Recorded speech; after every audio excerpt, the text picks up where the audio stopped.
Comme sous n'a faire comprendre, doit comprendre par l'amour. Chef de l'État pour nous dissoudre le Parlement, a besoin de la réponse, il y a Premier ministre. Toi, c'est la réponse, il y a ministre, il y a Mabunda, toi, il y a Stambo Mwambati. Mais à informer, ça c'est la forme. Forme, c'est qui a informé, à consulter. Législateur n'a pas à l'obité, ni Nikouya, tu vas consulter Bango et que Bango Baboui. Parce que Tambo Mwamba, Mouta FCC, Mabunda, Mouta FCC, Premier ministre, Mouta FCC. Tina ou on a besoin qu'il nani Tshisekedi, tika coalition na Batouane. Et qu'on permettre yo comme on a été à ingouvernabilité. Et qu'on permettre au gouverner. Parce que oh yo le peuple d'abord. Parti wana mususu wana bango ezaka l'autorité morale d'abord. Donc moi ça zone mon côté, toko permettre te soso bala na libata maki goyate.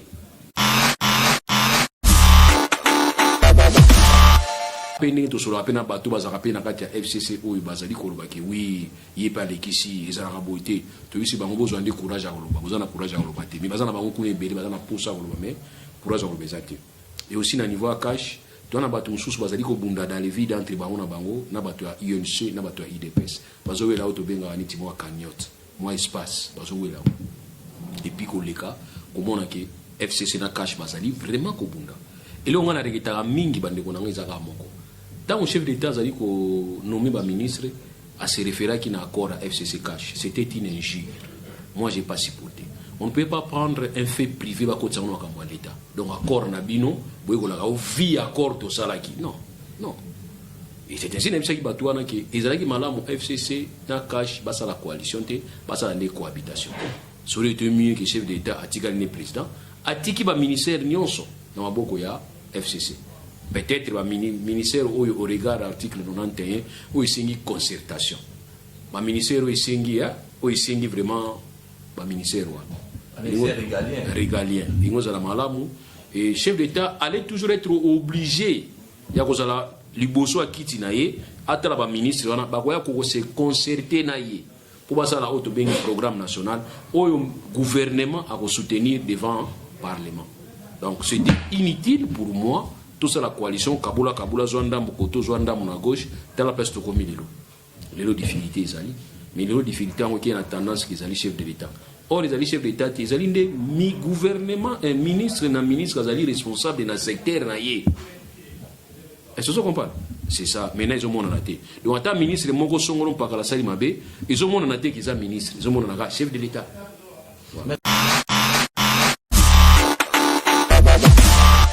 Rencontre à Liboso à Makona Tshisekedi, tant comme président, il quelque part entre Kenya et Ouganda. Oui, oui, tu es devenu président, assume-toi. Et tant que le président a accueilli Abimi, oh, le Baraga, Makasi Libanda, c'est parce que tant qu'on va y aller, et puis il y a un candidat qui va porter na bango. Le Bayambi, Solo, il y a c'est tant que porte, il doit tourner que ce bout. Kanda wana baramo va lâcher mo. Na ko déboulonner bino. Ils arrêtent moi. Donc, vous comprenez, moi, je suis souga. Moi, je suis moi, tali bato wa teka na pas la perna, ba tali bato wa teka na pas la perna, ba yo so film. Ba ni ko beta bato film. So tali bato passer ba tia à place, on a déjà passer la hauteur bani.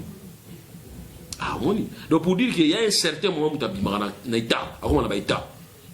On t'a on a état. Donc, na une réponse une fois on a ça. Par rapport à ce qu'il y a sur la l'Assemblée nationale. Ça va être une charge lourde pour la nation. L'élection municipale, c'est le nom de Salamité. Et on a eu vous croyez que l'élection, tout ça, en 2018 ou non? Et c'est la communauté internationale qui peut s'aimer. Et puis c'est un bon monté, oui. Oui, qui peut s'aimer monté. La Tunisie, oui, qui peut s'aimer monté. Et puis ça a été. Oui, qui va bonner la Guinée, doit payer sa monté boyaki. Parce que boyaki bisoté, ça mène des nakabila monté boyaki. Ngana boyaki, ngana dimaki. Parce que faut tous ces nations bon à couper. Tous ces ngate, bah, on a prêt à soutenir bisoso de qui na ligne de nous qui est donc bobo on s'habille sur qui aussi bon dissoudre mbongo ça mbongo imuna oui mbongo imuna il y a quelqu'un a conseillé plus ans d'économie sur Fayoulou oui ça y est qu'il doit aider son frère parce que moi je ne peux pas comprendre que Fayoulou soit un fervent opposant à Tshisekedi à partir du moment où bango basalika andi moi divergence à moké na ba point moko il y a forme. Mais tandis qu'il faut une divergence de fond. Et les lots, que je ne peux pas comprendre que Tshisekedi na Kabila, bazala na lié. Parce que bazala na divergence des fonds. Donc pour moi, rapprochement zali bien, c'est rapprochement entre Fayou et Félix.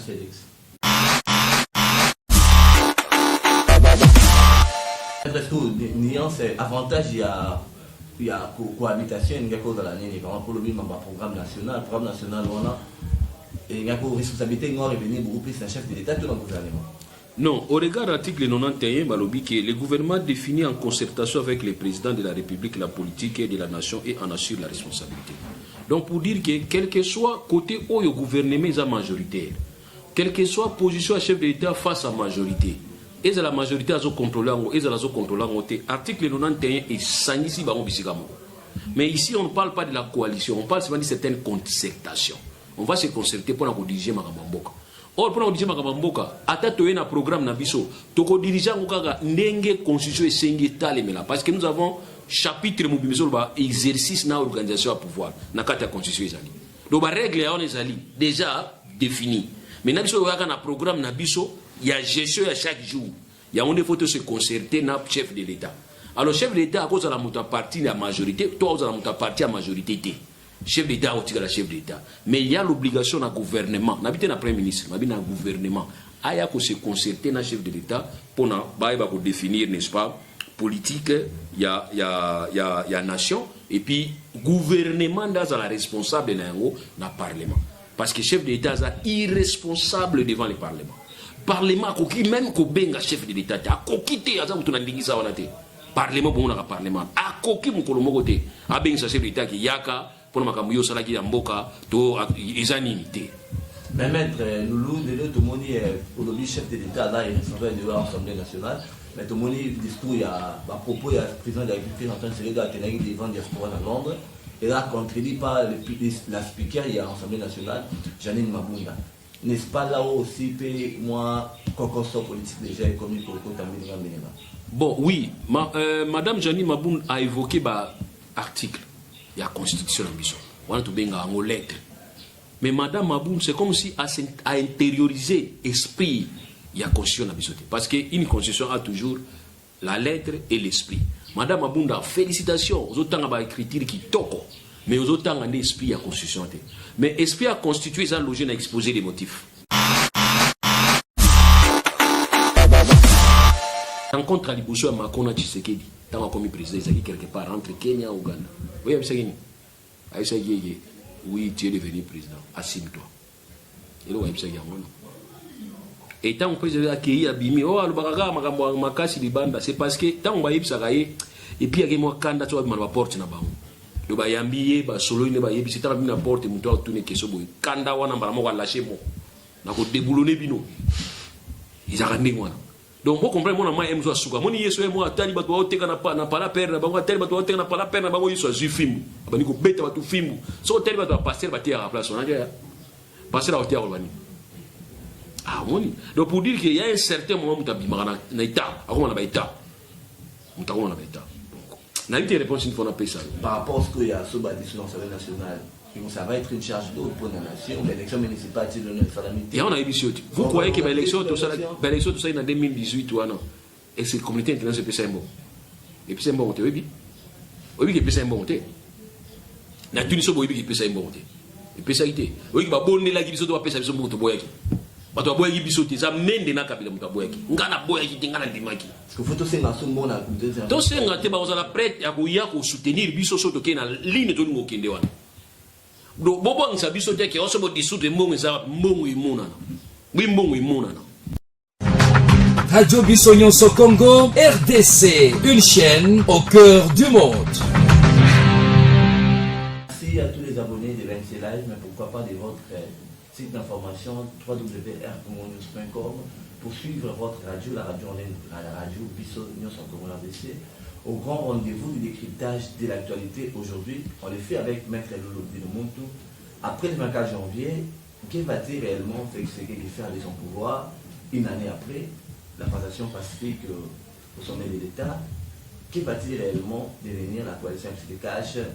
La position des DPS après le 24 janvier, on en parle aujourd'hui avec Maître Loulou Dilomuntu. Maître Loulou, mbote ndeko et puis mbote na ba internaute na biso nyonso o bazaka la libako olanda chaîne na biso et merci mingi na ba encouragement na bino merci na ba encouragement amsobe ba bimarement libanda moké mais to tenara même compte ba rancœur na ba déception na bino to changer rapé mais bon reprochera biso na place au finga biso.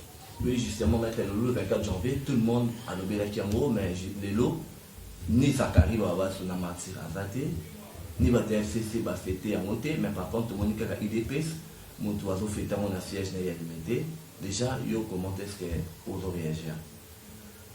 Bon, moi, sinon, on va aller sur le Bunda, jour anniversaire à mon va fêter à monter pour Bitumbeza. Bisson Stoébi qui est au niveau FCC d'abord, il y a un moment. Et en plus, ils ont le à niveau cash, pour tout le pays qui est au pays de entre FCC et cash. Tout est bien malam. Donc, au niveau déjà FCC, la tendance est déjà se décider. Mais comme on a une autorité morale à Zambé, moi, je suis un bazate. Je suis un pic à bois qui pique à Badami. De l'homme à Bunda Bimisi Bango, à lobby, ou à lobby, il y a un bateau soutenir ma Bunda dans la FCC, il y a un bateau contre ma Bunda dans la FCC. Comme on a un bango, moi, je suis un bazate, mais c'est toujours sur le cas. Quand ni bagino bisa na chef de l'état na ba ministre wana ki bazo sala ba ko contre yo ka peni to solo apena bato bazaka pena kati ya FCC oyo bazali koloba ki oui yepa lekisi ezala raboité to yisi bango bozo andi courage à koloba bozo na courage à koloba te mais bazana bango kuna ebele bazana poussa koloba mais courage à koloba te et aussi na niveau cash to na bato mususu bazali ko bunda dans les vides entre bango na bato ya UNC na bato ya IDPS bazo wela auto benga ni timo cagnotte moi espace bazo wela et puis koleka comment on a que FCC na cash bazali vraiment ko bunda et là on a regretté mingi bande ko nanga zaka moko tant au chef d'état zali ko nommé ba ministre à se référer qui na accord à FCC cash c'était une injure moi j'ai pas supporté on ne peut pas prendre un fait privé ba ko tsano ka mwa l'état donc accord na bino boy ko la vie accord to salaki non et c'est ainsi même ça qui batouana que ezalaki malamu FCC na cash basa la coalition te basa la cohabitation. Ça aurait été mieux que le chef d'État a tiré le président, a tiré le ministère Nyonso dans la Boko ya FCC. Peut-être le ministère au regard de l'article 91 où il y a une concertation. Le ministère où il y a vraiment le ministère régalien. Il y a et le chef d'État allait toujours être obligé. Il y a le bosso à Kitinaye, à la ministre, il y a se concerter pour ça la haute programme national où le gouvernement a soutenir devant le Parlement. Donc c'était inutile pour moi, tout ça la coalition, Kabula, Zouanda, Mokoto, Zouanda, à gauche, dans la place de commis les difficultés, mais les difficultés ont une tendance qu'ils allaient chef de l'État. Or, les chefs d'État, ils allaient des gouvernement, un ministre, ils allaient responsable dans le secteur. Est-ce que vous comprenez? C'est ça. Maintenant, ils ont mon anaté. Donc, en tant que ministre, Mongo Songolon Pakala Sali Mabé, ils ont mon anaté qui est ministre, ils ont mon anaté chef de l'État. Mais est-ce que c'est avantage, il y a cohabitation, il y a dans l'année, pour le programme national, il y a une responsabilité, il y a beaucoup plus un chef de l'État que le gouvernement. Non, au regard de l'article 91, le gouvernement définit en concertation avec le président de la République la politique et de la nation et en assure la responsabilité. Donc pour dire que quel que soit côté où le gouvernement est majoritaire, quelle que soit position à chef de l'État face à la majorité, et la majorité a contrôlé, l'article 91 est sanisi. Mais ici on ne parle pas de la coalition, on parle d'une certaine concertation. On va se concerter pour la diriger Makamamboka. Or pour la diriger Makamamboka, attends tu es un programme nabiso, tu es dirigeant Mukaga nenge constitution et sengi talemela parce que nous avons chapitre mobilisation exercice na organisation à pouvoir na carte de constitution ezali. Donc la règle on les ali déjà définie. Mais nabiso waka na programme nabiso, il y a gestion à chaque jour. Il y a on faut se concerter na chef de l'État. Alors chef de l'État à cause de la monta partie la majorité, toi à la monta partie la majorité té. Chef d'État au la chef d'État. Mais il y a l'obligation d'un gouvernement, n'habiter un premier ministre, mais un gouvernement, il y a se concerter dans chef de l'État pour définir, n'est-ce pas, politique, il y a nation, et puis gouvernement dans la responsable dans le Parlement. Parce que le chef de l'État est irresponsable devant le Parlement. Parlement, qui même qu'on benga chef de l'État, a quitter à ça où tu as dit ça, Parlement, bon, on a Parlement, a coqué mon côté, a benga chef de l'État qui yaka. Pour ma camouille, ça qui est en boca, ils ont unité. Mais maître, Loulou, tout le monde est pour le chef de l'État, là, il est de l'Assemblée nationale. Mais tout le monde, le discours, il y a à propos, il y a le président de la République en train de se regarder devant la diaspora en Londres. Et là, contredit par la speaker, il y a l'Assemblée nationale, Janine Mabunda. N'est-ce pas là aussi, moi, quoi soit politique déjà est connu pour le coup Camille. Bon, oui, Madame Janine Mabunda a évoqué l'article. Il y a la Constitution en Bissau. On a tout bien en lettre. Mais Madame Mabunda, c'est comme si elle a intériorisé l'esprit. Il y a Constitution en Bissau. Parce qu'une Constitution a toujours la lettre et l'esprit. Madame Mabunda, félicitations. Aux autres, on a écriture qui toko. Mais aux autres, on a l'esprit à la Constitution. Mais l'esprit a constitué ça, l'objet à exposer les motifs. Vous avez dit, quand on a article, on dit verset mauvais à l'église. Le verset biblique mauvais à l'église. Non, il faut que la Bible est à l'église et non verset biblique. Vous comprenez ce que il y a un moment. Donc les institutions doivent éviter les conflits. Mabunda, on va s'adresser à qui pas naïté. Président, le dit que maman Mabunda doit tinda batuba déstabiliser té à lobby que batu bazotinda ba gouvernement mususu ba ministre mususu ba déstabiliser pouvoir ba déstabiliser biso. Tango lobby ndengwana yo maman Mabunda na mayele ya kitoko za ngwana. Il faut répondre au bageno chef de l'état soit rassuré biso ba institution to iko accompagner yo yaka na mboka tokotala toyeba nani oyo azotinda pour te ba ko tchaba mesure de mesures d'encadrement na bagarre de fou pour permettre à ce que mboko na biso tozala na fonctionnement moko harmonieux. Voilà. Mais le c'est que FCC a le cas déstabilisé fait donc non, mais s'il vous plaît, il faut préciser ça peu sur les journalistes. Pour le dire que FCC, pour fonder FCCT, possibilité à fonder FCCT avec un bateau. Après il banga ministre non. Bani c'est pas cash ça. Vous ne faites pas de confusion. Ok. Le ministre cache plus dans le gouvernement. Avec le ministre Moussous, bazoya kopé sanga ba rapport que bazo sala ka ba réunion pour déstabiliser le gouvernement nanga. Mais ce bout tindi nga bo ina osala obligé na ba ko dissoudre par. Wana moni mbala mo ba bana majorité dans l'Assemblée nationale ou les FCC ou les bombaté ba journaliste ba na makambuté ba journaliste ba pour interpréter kaka. Yenga lo kasi yango tiko ya tangi kombote bilbo tanga kombote. Mais je vais faire oh, mais suis. Libanga na mulili ko cha hey c'est ça y est. C'est ça parce que ngapo na ngaso ngana takini tibango. C'est l'état le bini ngatakini comme na ngatu je m'en fous. Mon suis Mabunda da. Bon FCC. Tambo mo basu je était point. Pour y parler. Et c'est même ça tini Mabunda. Ba si batana ba mo ba chez. Ah, so funda bango. Moni bataille c'est va funda finalement. Mais de l'eau mais c'est que tout comprendre que les lots conflit là beaucoup plus entre FCC na cash. Et ça conflit gouvernement n'a parlementé. Comment est-ce que vous faites le président de la République en condition de l'Assemblée nationale dans le cas d'espèce? Parce que crise à niveau, il y a des années. Et ça, il y a une coalition qui n'a rien à voir avec la décision de l'autre. C'est une solution à l'Assemblée nationale. Alors, les gens qui ont été jamais pas à l'objet, on dirait. Et là, on a eu fait comprendre, comprendre. Comme si on a fait comprendre, on doit comprendre par l'amour. Chef de l'État pour nous dissoudre le Parlement, on a besoin de la réponse, il y a Premier ministre. Toi, c'est la réponse, il y a ministre, il y a Mabunda, toi, il y a Stambo Mwambati. Mais à informer, ça c'est la forme. Forme, c'est qui a informé, à consulter. Législateur n'a pas à l'obité, ni Nikouya, tu vas consulter et qui bango baboui. Parce que Tambo Mwambati, FCC. Mabunda muta FCC, Premier ministre muta FCC. Tina ou on a besoin qu'il nani Tshisekedi tika coalition na batouana. Et qu'on permettre yo comme on a état ya ingouvernabilité. Et qu'on permettre au gouverner. Parce que oh yo ba na mutu na le peuple d'abord. Parti wana mususu wana bango ezaka l'autorité morale d'abord. Donc moi ça zone mon côté, to ko permettre te soso ba bala na libata, maki ko yate. Oui yo finga nga.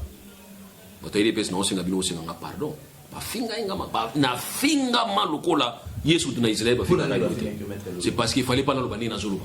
Fallait na ba tout va bien accord kitoko coalition yo kitoko ba wa linga ndengwa. Mais moi j'ai remarqué déjà ba kozana problème makashi. Ngana remarqué qu'il y a déjà. Mais j'ai été injurié na ndenge mo bondi maté. Mais les autres commis quand même pour rejoindre Malembe, ti chef de l'État par l'obiga qui na tanas yo émission na yo. Je me rappelle des vagues d'ailleurs. Na mon appel titre obi que maître Loulou a zone va dissoudre le parlement. Mais na finga ba sou bien. na finga masu kitoko mais les autres suki wapi. Donc c'est à dire bango misatu wana baza bato FCC bango misatu wana bango pesa et autorisation te eza autorisation te eza consultation et na consultation wana bien fondé na ngweza nini chef de l'état parce que mandé za ya yé mutazali chef de l'état. Nous sommes dans un système semi-présidentiel en même temps semi-parlementaire et dans ce système là basala qui peut permettre pouvoir des chefs de l'état yandambu pouvoir peser dans le gouvernement à travers la majorité à niveau parlement. Maintenant, moi je pose une question, une petite question. Est-ce que FCC a besoin de coalition en cash pour passer la majorité dans le parlement? D'après Bino, FCC a une coalition en cash. Parce que la coalition en cash, nous avons dit que Joseph Kabila. Na discours ne asuka sala kiwana. Esprit d'Aguinée, si bah on commence par le cas intention d'Aguinée. Brazzaville, porte d'entrée, porte de sortie. Course na bangando. Crainte yangwana, c'était la crainte du lendemain. Bayeba quitter lobby zanini, savez pas. Bayeba quitter lobby sort zanini, ba sa bawe baté. Yango mon balinga isu ba sa tamba tempéré kiti. Tango kiti fièvre kiti. Allez, bah on t'a la mouta zaina fièvre au masanga. Docteur Azobenga, fièvre kiti, ça symptôme. Toye ba pona nini fièvre matin qui yobia fièvre kiti. Ba yemela masanga. Siko ba masanga. Siko docteur a commis incapable à kobenga suba on baza sur masanga. Moi bien on sou kiti. Exacté. Donc yango to bike coalition ça la gike calme kota. Yango bike yo alternance pacifique té coalition de memakinde moi kimia. Mais sinon alternance c'est ça qui na bon volité. Alternance c'est ça qui volité. Et mon toit sur le bagage, tu fêter alternance. Vous fêtez en binôme, vous fêtez en côté. Parce qu'alternance, c'est ali cadoté. C'est une exigence. Et cette exigence, c'est on est créé sur qui met toi dans le monde. Parce que les législateurs a prévoyé qui déjà, autobéi dans le cadre de la préoccupation majeure, autobéi alternance pacifique, sur l'esprit des motifs et exposer les motifs et ali. Donc on va dire qu'on a nos alliés artisans à part. Non. Les alliés esprit à législateur à contrainte biso que toye ba kozwango comme étant ba préoccupation majeure pour na kimia mboka. Mais le lot de dissolution ça mène sur les salariés avantage de l'année parce qu'il faut organiser l'élection sous pour une deuxième fois pendant que l'élection municipale c'est l'autre dans le réserve organisé. Au moins ça va encore être une charge lourde na président de la République fait son série de la nation parce que le bidet 20 année action. Et que vous allez vraiment consommer cassé. Au moins que tu retombes sur la crise pour le repérer ça moi en boca matin fallait le raison fallait pas que ça dans son Kabila fallait que ça la cam en des films fallait que ça la pression les par rapport à il y a Genève. Genève va mettre des bandes à Bamako. Genève va s'agir des bandes à Bamako parce que Genève c'est comme si Bazawi battait les Bazawa Sal. Bazawa Sal les Bazawa y battait. Alors il y a on est promis à niveau Genève. Oui, bien tant Macron y va coûter un chef d'État en Ouganda ou bien quelque chose quelque part na Kenya de moins. Oui, bien réponse au Macron à ça qui puisque rencontre à Libousou à Macron à Tshisekedi tant comme président ça qui quelque part entre Kenya et Ouganda. Oui, c'est ça qui oui, tu es devenu président, assume-toi. Et là, c'est ça qui et tant que président accueilli à Bimi, oh, le bagaga makasi libanda, c'est parce que tant on va y aller et puis il y a moi kanda tu vas me porte na bango. Le bayambiye ba solo ne ba yebi sita na porte muto tourner keso boy kanda wana mbara mo lâcher mo na ko déboulonner bino ils arrêtent moi donc vous comprenez moi na mai mzo asuka moni yeso e mo atali bato wa oteka na pala père na bango atali bato wa oteka na pala père na bango yeso azu fimbu abani ko beta bato fimbu so atali bato passer bater à la place on a déjà passer à hauteur urbani ah moni donc pour dire qu'il y a un certain moment mutabimana na ita akoma na ba ita mutakoma na ba ita. N'a eu réponse une fois on a payé ça. Par rapport à ce qu'il y a sur la décision nationale, ça va être une charge d'eau pour la nation, l'élection municipale, c'est le nom de salamité. Et on a eu vous croyez que l'élection, tout ça, en 2018 ou non? Et c'est la communauté internationale qui peut s'aimer. Et puis c'est un bon côté, oui. Oui, qui peut s'aimer bon côté. La Tunisie, oui, qui peut s'aimer bon côté. Et puis ça a été. Oui, qui va bonner la Guinée, doit payer ça, bon côté.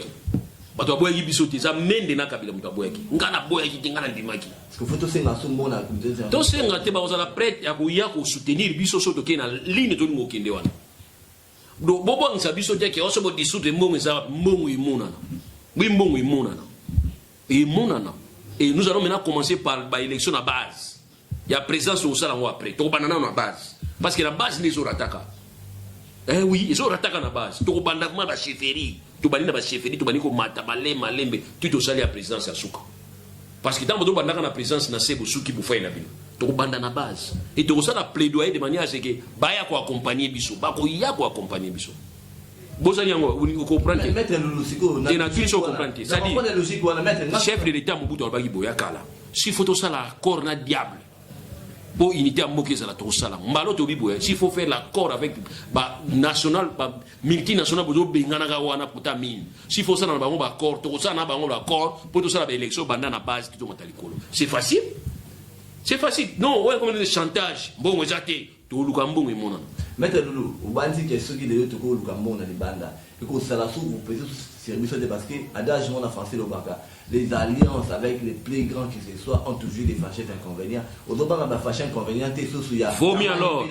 Vaut mieux faire cette alliance que de se battre contre eux.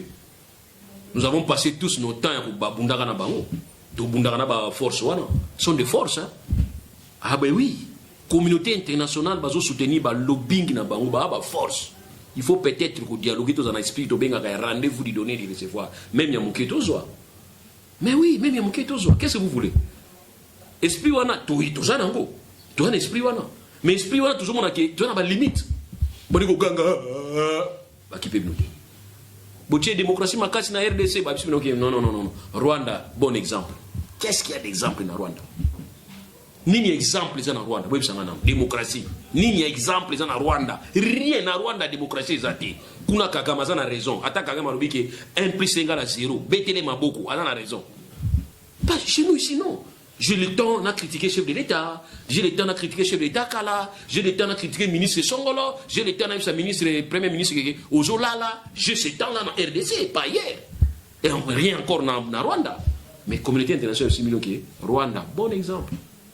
Vous comprenez? Maintenant, il faut que vous ayez Rwanda comme un bon exemple. Il faut que ça. Tout le monde, il y a un rapport de force. Mais dans le rapport de force, il faut savoir placer les mots. Il y a certains bazar forts, apparemment, ils sont faibles. Apparemment, nous sommes forts, nous sommes faibles. Pourquoi? Parce qu'il n'est pas mental, et on te dit cette fois-ci, il faut que c'est ça la diplomatie maintenant agissante. Donc voilà, on a dit que répondre. Si vous continuez à aboyer, je préfère. Il faut dissoudre le Parlement. Oh, il faut que la crise y ait bandi. Président y assemblée, ou que répondre n'engeni président. Si le président comme il mastana yo, si le président par contre que président assemblée n'a désavoué yo, n'engeni ça pour nazo conseiller démissionner. Si le président assemblée kolbani, n'a ko démissionner que majorité dans les alliés. Biso doit répondre qu'il faut démissionner pour Zaka, on l'a dit camel les autres. Abi Gassi a l'équipe déjà zone rouge. C'est parce que na ba IDPS na banani batwaza dynamique bazate. Je vous dis la vérité, vous l'imsanga pardon. Batwaza ma dynamique à réfléchir bazate. Il faut pas qu'il y ait une réflexion au tina souka. Comme yo au dénigré chef de l'État, tout ça prêt au qui ne funda même hier. Beaucoup ko funda hier. Et ça outrage. Mais ça outrage. Quand tu dis qu'il faut éviter de tenir des discours irresponsables, qui est irresponsable? C'est les discours caca ou bien n'a doit tenir discours. Donc n'a doit tenir discours ça pas irresponsable. Mais qui a tenu ces discours? Un chef de l'État. Au regard de l'article 69. Attends, c'est les garants, c'est l'arbitre. Il y a des joueurs à finir arbitre, carton rouge. Vous comprenez pour qui c'est moi aller. Donc crise besoin pourquoi dans mon côté. Président de la République n'est pas dissociable dans le gouvernement. Il est du gouvernement parce qu'il est de l'exécutif. C'est lui le président, le conseiller, le ministre. Donc quand le gouvernement se réunit, c'est lui le patron. Il est alors tant qu'on s'attaquer na il faut qu'il paye Félix Antoine Tshisekedi pour incompétence au sommet de l'État. Au monde a été qu'être engouffré sous pays na crise à Makassi de façon tant organiser l'élection au PT. Crise oh non a profiter nango. Ça c'est la question faut poser. Yango tuna inga. Yo tuna on est mususu nana profiter na dissolution. Menga na biso pe nana on profiter na crise. Nani a profiter na crise des personnes. Mutu asimbi mbeli kota manche, to mutu asimbi mbeli kota songe. FCC asimbi mbeli kota songe. C'est ça. FCC busimbi mbeli kota songe. Botika bitumba. Nalandaki mwana mboka moko alobisa biso kala ke mutu amakamaki asona ata bunda kati. Botika kosona botika kubunda. Vous serez des perdants. Aujourd'hui, nous avons un problème. Le chef de l'État est exposé à un grand problème. C'est face à la Mouka. Nous battons ensemble, il y a Moïse Katumbi.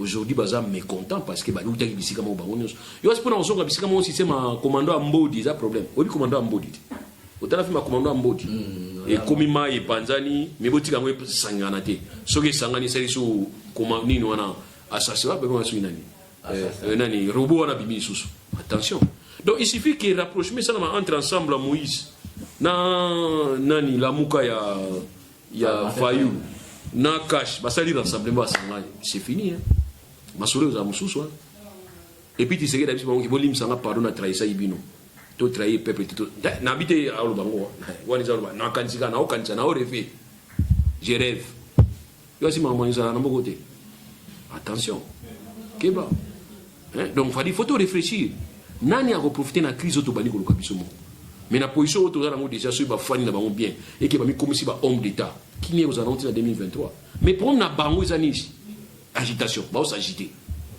ba lui il faut pouvoir la soki ngai na zayi muto FCC que Félix Tshisekedi alobi makambo ya lobaki na Londres wana do répondre yé té tout fait na biso to répondre té parce que preuve exacte yebo lobiki ngaso na biki on a dit na ki parater yebisanga que Niki a dit comme ça moi je viens chez toi mais on a dit t'as dit non on voilà moi je m'en fous le chef d'État n'a pas précisé n'a pas parlé de quelqu'un il faut s'en foutre. Maintenant, est-ce que 2020, en action, on a beaucoup dans la coalition FCC Nakash, au niveau, il y a une institution, est-ce qu'on peut permettre réellement au président de la République à matérialiser l'action en 2023? Quand il y a un qui est déjà passé, il y a déjà passé.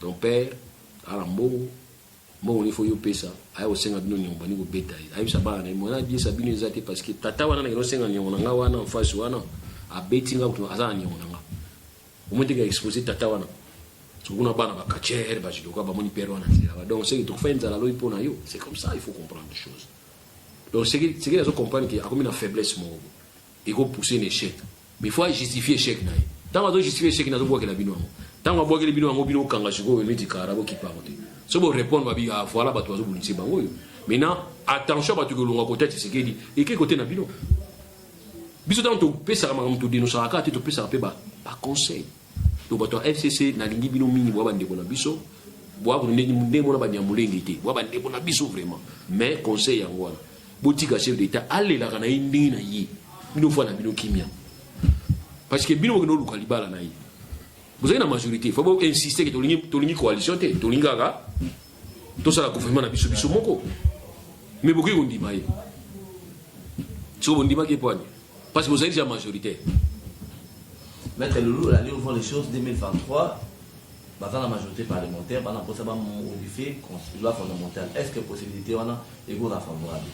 Mais mes gars, il y a encore la fois passée, dans les janvier, certains janvier, ceux qui 2000, ceux qui combien? Mais gars, il y a honte. Oh, bah, on va faire d'abord recensement avant ceux qui n'y ont. On va fait qu'on va voir l'ingala. Oui, fait qu'on va voir l'ingala et tout. Habituellement, on a fait qu'on a français, fait qu'on a bétra français qui toque, on dirait un français qui parle. Jour avec qu'on a bien en français ou bato ingasen ba yoka bien. Ah, via béta lingala, makamna bango ana, gabi via béta lingala qui toque. Donc il y a une pression populaire, hein, il y a une pression. Faire ça c'est bien parce que c'est que vous avez fait en 2011 et rataki bato doit comprendre. Nous avons compris que vous ça on a besoin de pouvoir vous opérer pas mutu moko. Si vous mutu vous pèse pouvoir ba bisika mandat 2 fois. Et on a qui dit ce qu'on nous bénéficie. Tant que nous avons bénéficié, on a pas de complications. C'était facile pour nous, à un certain moment, de savoir que le chef de l'État, ex-chef de l'État, le président honoraire Joseph Kabila, le sénateur à vie, c'était facile pour lui de dissoudre l'Assemblée provinciale. Mais au lelo, il non, faut que la commission soit faite ad hoc. Si la commission ad hoc a un lobby, après la commission ad hoc totale. Mais hier, c'était facile. Quand vous modifiez cette loi, vous payez à chef d'État la possibilité de dissoudre l'Assemblée provinciale. Vous ne savez pas que nous avons opté pour la décentralisation. Vous ne savez pas que nous, on s'approche vers le fédéralisme. Vous ne savez pas qu'il en rapport à la loi portant principes fondamentaux, il y a la libre administration de la province et il faudrait laisser les deux institutions provinciales. Vous ne savez pas que notre constitution a instauré, n'est-ce pas, un mécanisme, soit un organe autobengi, n'est-ce pas, conseil, conférence des gouverneurs. Vous ne savez pas que ces conférences des gouverneurs, il faut se réunir ça pour résoudre des problèmes. Il y a des échelons à pouvoir. Quand il y a un problème, il faut que les deux échelons à pouvoir se mettre ensemble. Ou dans la conférence, il y a les premiers ministres, ministre de l'Intérieur, et les autres ministres peuvent aussi rejoindre cette conférence. Il y a un gouverneur, ou le président, c'est lui le président de la conférence des gouverneurs, et que tous les gouverneurs doivent se mettre autour du président pour débattre des problèmes. Pourquoi vous n'avez pas songé à ça? Vous devrez convoquer cette conférence. Dans la crise dans la province Nabiso, entre autres dans le Congo central, vous réfléchir, vous pouvez faire un conseil de manière à ce que harmonise la stabilité. On a tout prévu ici. Vous voulez commencer à inventer la roue. Pourquoi? Tout est prévu. Mais ça, na consommer consommer na yakala. Faut ngala gardaga o. Ba pesinga propre na bo ngali niga oyo. Pour na simba ga chaque jour na tanga ka. Donc nous avons tous les mécanismes qui pouvaient nous permettre partiellement de résoudre des problèmes. Mais vous commencez à dévier. Comme FCC Lingi a tout et que le ministre de l'Intérieur a zone a tout, bino siliki, bomi gang la ministre de l'Intérieur, pour constituer commission ad hoc, au lieu qu'on paie sa compétence, c'est pas y avoir la présidence ou la compétence telle que prévue dans la Constitution par rapport à la compétence à chaque ministère, vous allez dévier pour dire que oh non, tu payes ça au ministre de l'Intérieur, il y a le ministre de la Justice. Félicitations. Le ministre de la Justice, il y a PPRD. Tu félicitations. Tu as des recommandations. Tu as des solutions pour les manakati. Le ministre de la Justice, tout n'y a question. On est d'accord, ça biso, à ce que ça vérité. On note l'ongolier, il y a l'ongolier, mais à niveau intérieur, il y a des femmes. Il y a aussi les ministères déjà aussi peuvent intervenir. Messieurs, la compétence est d'attribution. Compétence est d'attribution. Ce n'est pas un simple conseil des ministres de changer loi par rapport à la loi Nengelobi. Non. Nous savons que compétence soit déjà compétence d'attribution. Or, moi, personnellement, ceux qui ont été dans le gouvernement, nous avons conseillé, nous avons dit non. Comme vous avez soupçonné le ministre de l'Intérieur, il y a un lien. Non, à tout. Vous pouvez faire responsabilité dans la compétence. Vous pouvez vous juger un acte à vous. Ce qui est là, vous pouvez faire ici, je voudrais saluer. Nous avons toujours un exemple sur la commune de Poiana. Nous avons un grand monsieur. Nous avons l'indignation. Moi, je suis dans ma profession. Mais ce que je veux dire, réquiser magistrat. Ce qu'on réquise magistrat à niveau 4e riz. Mon 4e riz, parquet général. Na 4e riz. Ce qu'on réquise magistrat. Procureur Wanazakuna, monsieur Kisula, Akobenga yo, Akoyibisa, maître, oui, j'ai vu votre réquisition. Aux réquisés magistrat Kingandi, pour Nanini. On a réquisé parce que n'a mon un sentiment, à l'ingingate, à zone menancengai, à l'inga côté la partie Moussous, à Bissoke, ok, Yaka, au travail Karanaï, mais sous regard. Mais comme ça, un chef doit agir comme ça. Abiko réquisé, n'abi qu'ils a droit na yo. Mais n'a lingi, aux en a confiance à parquet Mobimba. Donc, à dire, yo, tu vas travailler avec lui. Mais sous encadrement, alors, ben, un collègue, tu as été réquisé par un dossier. Viens, je te reconfie. Nazo réattribué, mais sous regard, chaque jour, avant bima, on peut un rapport à dossier. Tu ne peux pas poser un acte sur une APC à Valte. On a magistrat bimi, autofundanga. Ce que commis, parti commis à l'aise. Moi, magistrat qui nous a excès de vitesse, c'est comme ça, moi, j'aurais préféré. Il a fallu que vous payiez sa ministre intérieur à continuer à dossier dans la compétence, mais à ça, le rapport dans le conseil. Et ce ministre, moi, je me rappelle avoir entendu dans le conseil des ministres que par rapport à la situation à Congo central, le ministre intérieur a fait un rapport que le heureux, bon, entre guillemets, honorable à Congo central provincial, va rejeter demande, il y a mise en accusation, il y a Atoubatoubouane. Conséquence ces années. Donc c'est qu'il est devenu l'homme libre. Et tant que la loi est lobby que ce qui suspendu, ce qui garnir le dossier n'a été suspension, ce qui est automatiquement face à ça. C'est comme ministre intérieur face à lui. Tout le temps en français, et puis tout le temps en droit administratif, n'a bino. Pas mon sous bazala raté la classe. Mais c'est bazala raté la classe, maître Loulou. Babimaka. Avec l'analyse des membres de FCC croque en chambre, mais la population n'y sera étalée. Est-ce que, avec ma analyste averti, on a des probables sanctions, na Félix, na Fachi Beton, na Bata FCC, bango tout 2023, base suppression de la population, carton rouge en population. Big rouge en population dans Simba Mosiko. Alors, Yamosiko, tu dois comprendre qu'il est important tant au Mokoazo Lela, Boyuka Lela. et muto yo bazali ko funda comme quoi yeondo zo lelisa muto azolela yeba ko apporter ba démenti na komi kitisa nyonso comme ça tu vas comprendre que yé anganité et d'ailleurs na place ndenge na so za ineti ngai na ko ya net na rescousse muto azolela est-ce que vous comprenez na kuto zolela te nazana nzala wazo kipenga te biloko na ngeze pa ya lulu na bitinga na biloko na te sauf que biloko na ngandeza na pesi ozwali ya ponzalisi bato ba ya batuni yo ba biloko je pa lulu te na bosa na ngeze pa lulu te pas kindandi mais yé quand même pesi biloko olia jour muso ofunda nga bato ba occupé te ba bité la fois passée c'était comme ça donc moi je crois peut-être que tant on Félix a leli bato FCC boyo kaye boya na rescousse na mais je n'ai pas dit si sous monde kasi conflit besoin entre les deux institutions kasi yango te Momunyango, Janine Mabunda, président de l'Assemblée, président de la République, président, il y a conseil des ministres, il y a gouvernement. Mais c'est ça, Mara, Congo Makambo.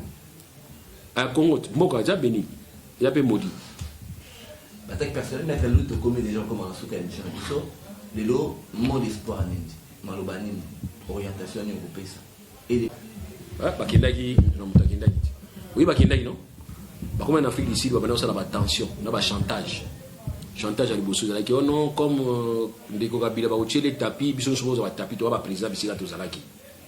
Mais on est sur la personne, on a cassé pour convaincre les bancs. Zalaki bouille pour Nelson Mandela. On a ici, on a une décision de banc. Dans la décision de chantage, il y a Makassi. Oh, on a l'ingité, je m'impose, on a une force belée, on a une partie belée.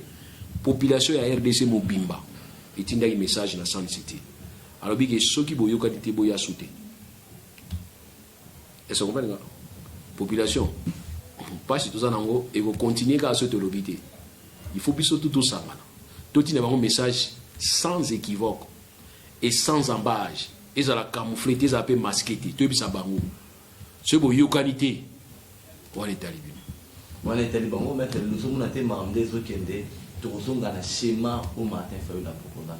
Schéma de la réforme de l'institution, le dialogue. Au moment où les membres qui ont entre mais s'il y a quelqu'un à conseiller plus ces années l'économie sur Fayoulou, oui, ça y est qu'il doit aider son frère. Parce que moi, je ne peux pas comprendre que Fayoulou soit un fervent opposant à Tshisekedi.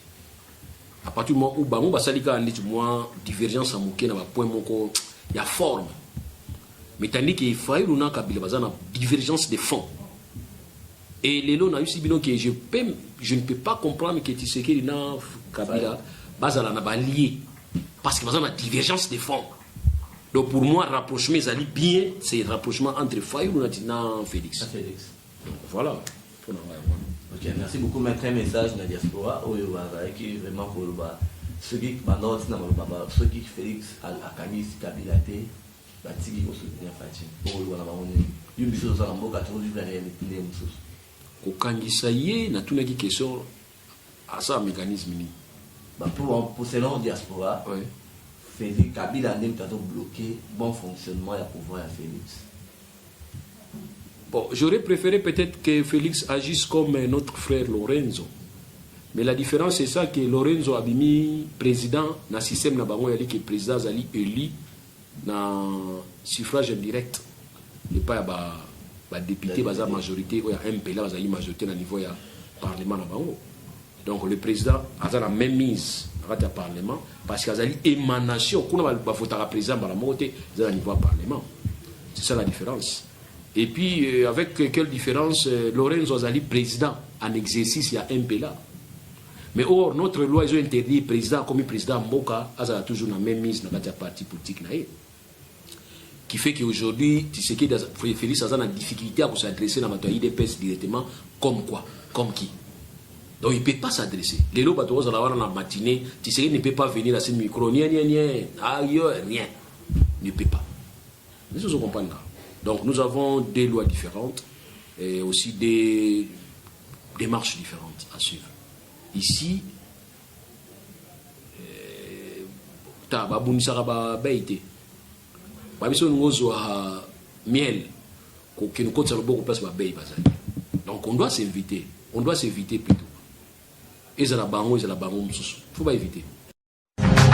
Radio Bissonyonso Congo RDC, une chaîne au cœur du monde. Vous êtes sur la radio Bissonioso Congo RDC. Oui, tapez www.radiocongonews.com, accédez dans notre site et avoir toutes nos informations. Soyez le mieux informé dans le monde.